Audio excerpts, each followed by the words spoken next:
মেহেদী Hasan Miraj Bangladesh one day দলের অধিনায়কের দায়িত্ব পেয়ে শুক্রবার গণমাধ্যমের মুখোমুখি হয় মিরাজ।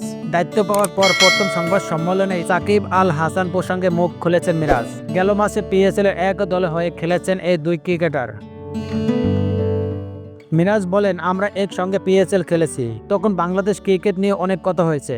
সাকিব ভাই মন থেকে চান বাংলাদেশ ক্রিকেট এগিয়ে যাক, যারা এখন নতুন উঠতি খেলোয়াড় তারা যেন ভালো ক্রিকেট খেলে। তিনি আরো বলেন, দল হিসেবে একসঙ্গে খেলতে হবে সবার, কারণ বাংলাদেশ দল যখন একসঙ্গে পারফর্ম করে তখন বল পাওয়া শুরু হয়। অধিনায়কত্ব নিয়ে মিরাজ বলেন, বাংলাদেশ দলে ওয়ানডেতে আমার অভিষেক হয়েছিল মাশরাফি ভাইয়ের অধীনে। আমি খেলোয়াড় হিসেবে অনেক অধিনায়ক পেয়েছি। এটা আমার জন্য ভালো লাগার বিষয় যে তাদের কাছ থেকে অনেক কিছু শিখতে পেরেছি। সেটা আমি হয়তো আমার এই অধিনায়কত্বের সময় কাজে লাগাতে পারবো। মিরাজ আরো বলেন, তারা যেভাবে সিদ্ধান্ত নিত শক্তভাবে সিদ্ধান্ত নিত, সে জিনিসগুলো আমি অনুসরণ করেছি যে কিভাবে নিত। অনেক সময় কঠিন পরিস্থিতিতেও শক্তভাবে সিদ্ধান্ত নিতে হয় নিজের। অনেক সময় পক্ষে আসবে, অনেক সময় আসবে না, কিন্তু ওই সিদ্ধান্ত কিভাবে নিচ্ছে সেটা হচ্ছে গুরুত্বপূর্ণ।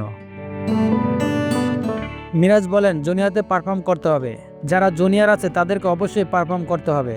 আমরা যখন প্রথমে ঢুকেছিলাম বড় ভাইরা আমাদেরকে যেভাবে সাহায্য করেছে, চেষ্টা করব ওভাবে সাহায্য করার জন্য, ড্রেসিং রুমটাকে ওভাবে রাখার জন্য।